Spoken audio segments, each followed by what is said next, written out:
excited to bring your next comic up to the stage. I've been a fan of hers for years, actually. She's incredible. You've seen her on NBC and Comedy Central. You should absolutely check out her book. It's fantastic. It's called Vow of Celibacy. Please welcome to the stage the very funny Erin Judge.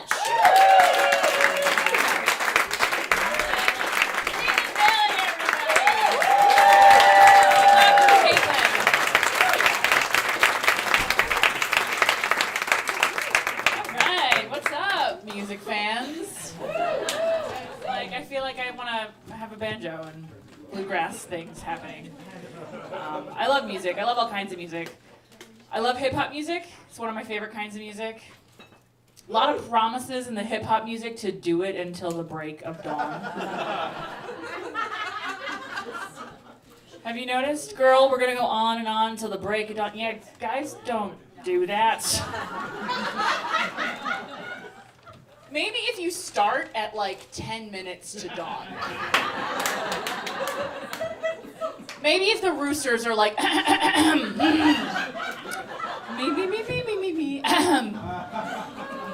Maybe then you'll make it to the break of breaka.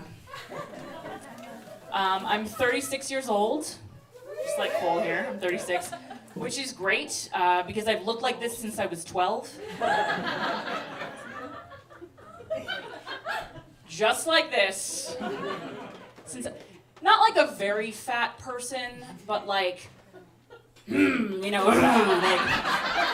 sturdy, stocky, like a fishwife, like a good, solid, matronly denizen of Middlemarch, kind of like behind the plow birthing the babies, handsome woman. You've heard of dad bod. I had early onset mom bod. I was tween MILF is what I was, tween MILF.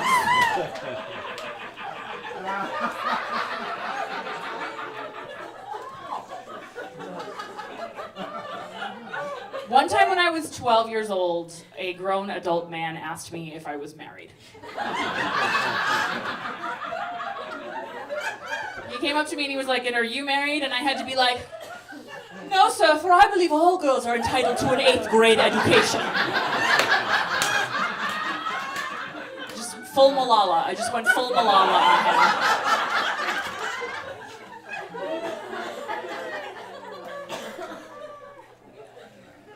I've always looked mature. My weight fluctuates. I think a lot of women have that, a lot of men too. But no matter what my size is, I still get street harassment. It just tends to be much more polite. "Ma'am, you look lovely. Would you care for my dick?" It's like, are you trying to tap this or get exonerated right now? "Ma'am, my dick? No? Withdrawn.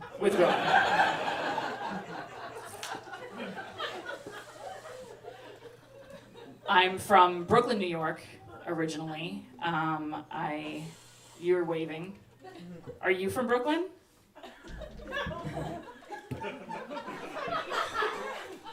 She went, and then I was like, "Are you from Brooklyn?" She's like, "Why are you talking to me?"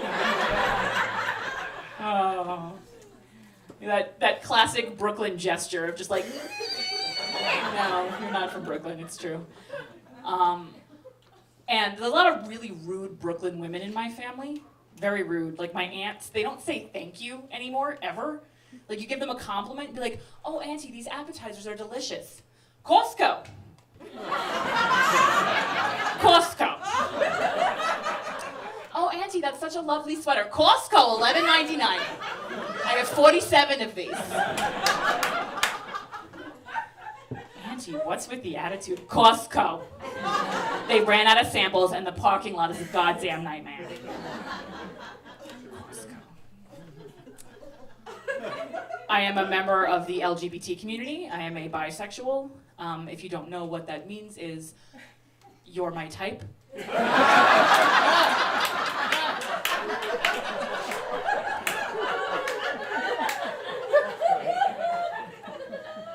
People react strangely to bisexual. One person was recently like, "How did that happen?" Bisexual, how did that happen? Well, I'll tell you.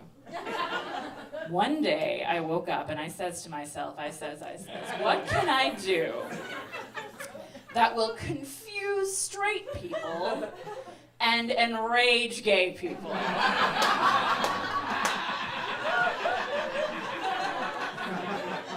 Should I throw a brick through the window of this dog bakery?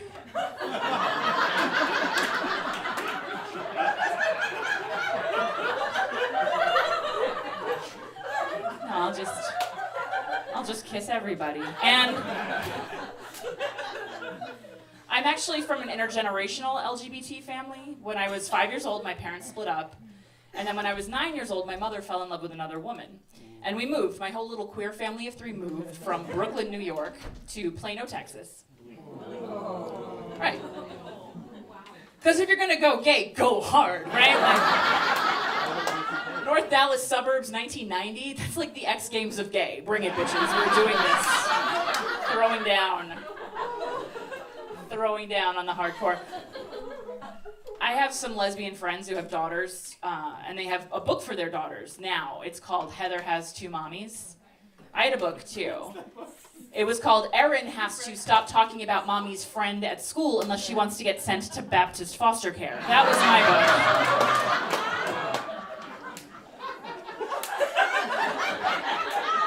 I saw some copies floating around over in North Carolina when we were performing there. It's a dangerous place. What's it like to be more liberal than North Carolina right now? That's crazy. What'd you say? So much more liberal. Georgia is? Oh, yeah. We're a purple state. You're a purple state. Does that mean somebody punches you? Is it South Carolina? Because I'll fuck them up. No, I understand what that means. I've also seen an electoral map in the last 12 months. But yeah, North Texas, Plano, jeez. It was not fun going, like, I got bullied. I remember there was one time I was on the school bus and there was this kid behind me, Grant. It was 9th grade. And this kid, Grant, just giant belt buckle, little horse-faced kid, and he's just on the bus behind me, just like, "Hi, Erin, hi." Are you a doc? Are you a lesbo? Are you guy? And I was ignoring him, which is what you're supposed to do with bullies, right? So that you can get punched in the back of the head, I guess. Wouldn't want to mess up your face. It probably has glasses on it, nerd. So I'm ignoring this bully. So he turns to his friends and he's just like, "Yeah, that chick up there, like, she's a lesbo. I think she probably gets more chicks than I do." And I turn around and in my unbelievably not cool 14-year-old math team voice, I go, "But Grant, everybody gets more chicks than you do." And the whole bus erupted into a round of applause. It was amazing. I was getting high fives from like extras from Friday Night Lights. They were like, "Clear eyes, full hearts, gay rights, we guess." Funny shit. And, you know, there's this, like, campaign to spread messages of positivity to kids who are having a hard time in high school, who are getting bullied, or might be queer or trans or whatever. We're supposed to tell them it gets better, right? Like, we're supposed to tell them, like, you know, you can make it through this, you can survive this, it gets better. But I have a really hard time telling kids that. Because the truth is, it doesn't get any better than that. That was the greatest moment of my life. Sorry, queer teens. Some of us peak in high school. I don't know what to tell you. True fact, every day when I drove into my high school, I arrived right around the same time as this kid, this other student who had an SUV, and he had a bumper sticker that said, "I don't like girls who use 4-letter words like don't, stop, and quit." Just really, I was so offended. Because I love 4-letter words, you know? Like, for example, like, "Your dumb rape joke isn't cool, dude. Also, what girl gets into your Jeep?" That can't work. Dads here have guns. Fuck face, shithole, dickhead. Fuck yourself. Fuck.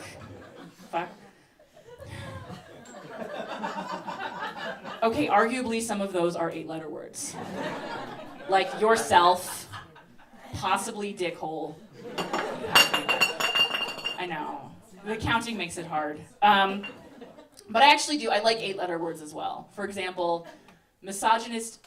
Never mind. I'm not finishing that joke. A bottle fell, and it's over. But yeah, I got to. I went back to Texas pretty recently because my mom still lives there.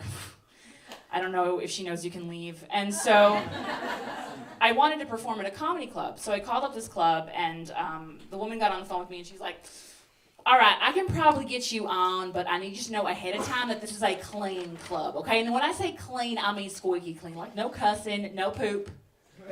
No poop. You can't talk about poop at all. You can't talk about no dog poop, no baby poop, no urinary tract infections, no catheters, no socialized medicine, no Obamacare, no Democrats. And I was like, hang on, ma'am. Let me stop you. What about gay stuff? Can I talk about gay stuff? And she was like, well, if you're talking about like carpet munching or butt fucking, then no. But if you're talking about like the sociological and political issues that are faced by gay, lesbian, bisexual, and transgender Americans on a day-to-day basis, then no.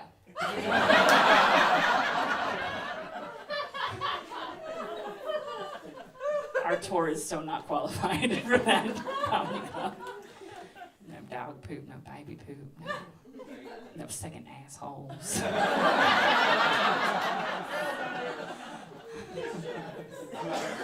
I love that you all are so supportive of artists who perform for you guys and who travel here. I get to travel. I feel fortunate that I get to travel all over the country now and perform. I was in Minneapolis, Minnesota, and I was opening for a pimp-themed comedian. He was just pimp-themed, just like velour and feather and the whole nine. And he gets up on stage, he's like, all right, y'all ready to get nasty? Are y'all ready to get dirty? Are y'all ready to get nasty? And this woman in the front row looks up at him and she goes, absolutely.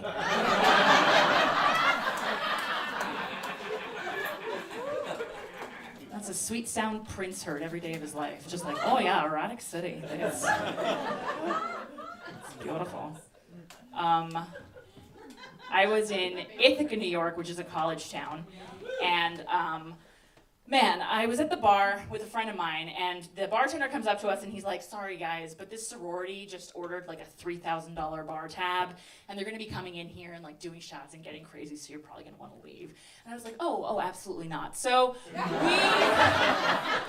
we're sitting there, and these girls come in January in a blizzard, these Ivy League girls in these dresses that are just gynecological. Just like, there's nothing left. This might as well just be a speculum dangling from the side. Like, just very revealing dresses.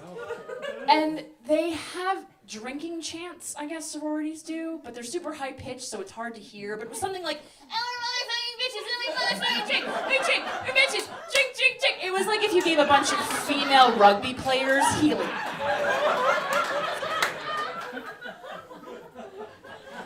So these girls are drinking, and then like 20 minutes later, the dudes walk in, and they're all wearing like long sleeve shirts and work boots. It was like the prostitutes and lumberjacks party. You guys, it'd be such a fun theme for our next party. How about like a truck stop in Eastern Tennessee? So I'm with my friend at the bar, and these kids start dropping their tunes, and they're playing the Waka Flocka, and they're getting down, and there's the Kendrick Lamar jams, etc. And my friend Ken, who went to a historically black college, turns to look at me and he goes, what is this music? And I was like, this is called hip-hop music, Ken. I don't know what you want me to say to you right now. And he says to me, is this what y'all play at your parties? I've never been to a white college party before. I just assumed y'all played like Green Day or whatever. I was like, Green Day, Ken. You cannot rub your boner into the small of some girl's back to Green Day. It is a fire hazard.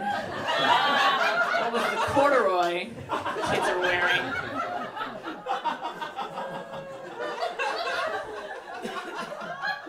I got to perform on a gay cruise.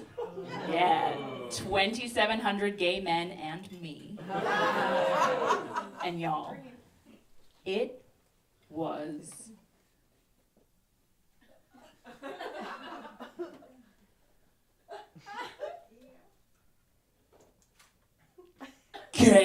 I thought I was going to Planet Gay. I thought it was going to be like, it was more like the men's bathroom of the gay dance club on Planet Gay. Just like, the floors were sticky. I can't unsee what I saw on this boat. Oh, how gay was it? Oh, I'll tell you. So it's a Mediterranean cruise, right? So we start in Spain and then we go east. So we stop in Italy and go to the Vatican. Like you do on your gay cruise. And then we went all the way east and we stopped in Bethlehem and Jerusalem and we're just dodging lightning bolts all over. It's very stressful. First night of this cruise, I say to this guy, what are you most excited about on our gay Mediterranean cruise? And he says, definitely Sicily, because I am the biggest fan of the Golden Girls. Not Square Pizza, not the Godfather movies. No, a show about old ladies where they sometimes mention Sicily. That's an unbelievably gay commitment to the Golden Girls. That's like being like, oh, I'm so excited, I'm finally gonna get to go see the Great Wall of China because I love that episode of Will and Grace where they get lo mein. Did you see that one? So fun. Weird. Clap your hands if you've traveled to Europe.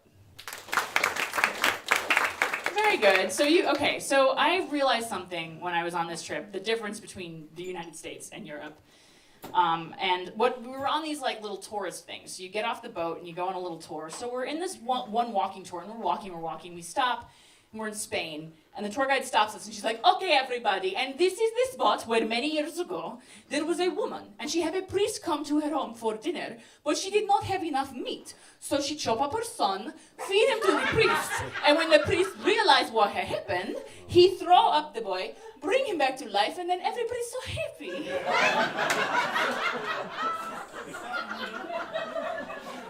I was like, hi, yeah, what the fuck did you just say? But that's the difference between Europe and the US. Like, in Europe, they don't make any distinction between fact and lore, or history and myth. It's all one thing for them. They're like, oh yeah, that's where Picasso painted, and that right there, that's where we had the Olympics, and right here is where Reanimated Puke Boy happened. The Vomit Zombie has a plaque. It says, this is the site of a peculiar miracle. Like, one of those words is true. It's fucking weird, peculiar. But that's not how we are in this country with anything like folksy or lore. Have you ever been on like a ghost tour? Yeah. Like in South Carolina, New Orleans. They're always like, well, I don't know. But some folks say. Oh, and I couldn't be certain, but I certainly have heard. Have I seen it? Well, you want to know if I've seen it? Well, perhaps I've seen it. Perhaps I have seen it. Perhaps I'm drunk. Perhaps I'm drunk right now. $37. Like, that's... Not Europe, no, not Europe. They're like, welcome to Rome, Italy. Those are the aqueducts, and that's the Colosseum. And up there is where Romulus and Remus were nursed by a wolf. Oh, yes, this is Rome, Italy. Our city was founded by fat twin babies raised by wild animals. Who founded your city? I don't know, dude, I'm an American.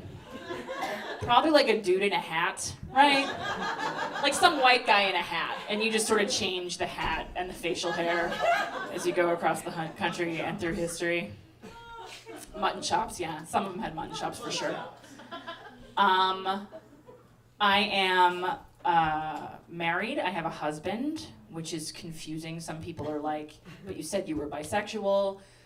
The truth is, I dated women for a really long time. And then I met my husband, and I was like, wow, close enough.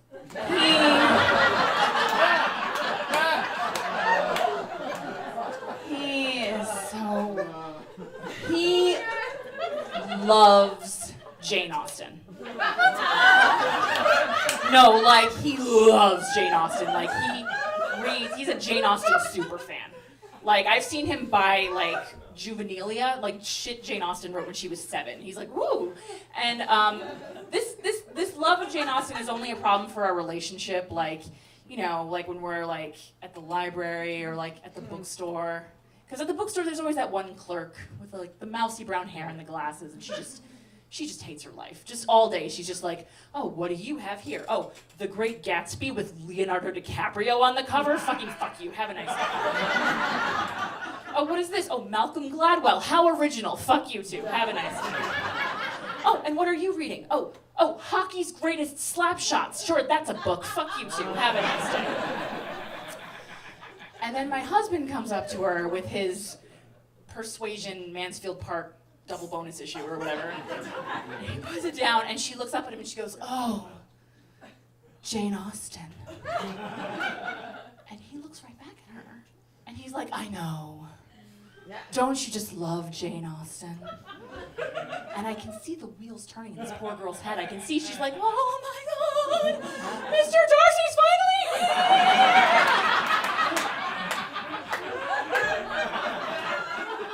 Sorry, sweetheart, sorry. Mr. Darcy married a lesbian.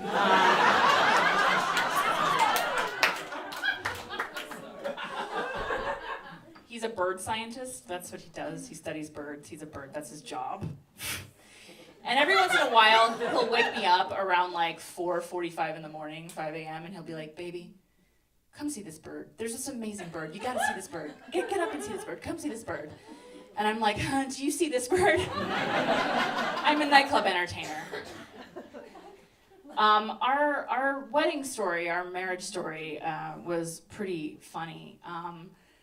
We got engaged, and like he wanted to do. I didn't care about a lot of the stuff, so he wanted to get like invitations or whatever. So we go to the paper store.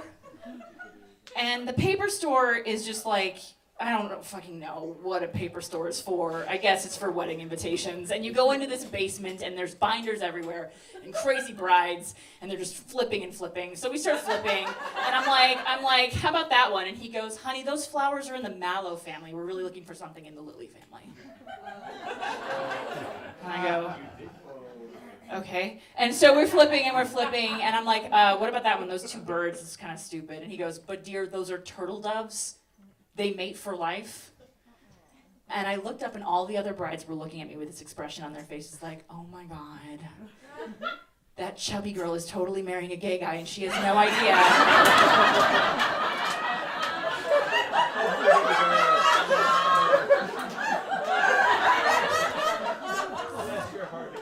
Hey, bless your heart. Yeah, there was a lot of bless your heart energy in the room. At our wedding, though, and this warms my heart to tell. At the wedding at the hotel where my whole crazy Costco Brooklyn family was staying, and his whole family and all of our friends, same weekend as our wedding, there was a sex toy vendor convention. And they were just all out there. There were just like 500 sex toy vendors, and they had like a little store, but it wasn't like up in a suite. It was like concierge dildos. It was amazing. And my uncle gets on the elevator walking through this circus with my 12-year-old cousin. And my 12-year-old cousin is like so mortified, and my uncle's like, okay, I guess I should probably explain to you what's happening here. And my cousin goes, I know what it is, Dad. And my uncle goes, oh yeah? What is it? And my cousin goes, this is for Erin's husband's bachelor party. 500 women. Can you imagine how disappointed that kid is going to be? But everybody in the family, like, it was just such a crazy coincidence and such a crazy time. And everyone in my family's mad at me. They're like, Erin, you did this on purpose, didn't you? You coordinated with these people, didn't you? You think you're so funny, don't you? You think you're so funny. You did this on purpose. You planned this. You coordinated with these people. You did this. And I was like, no, this is a gift from Jesus. Thanks you guys so much. My name is Erin Judge.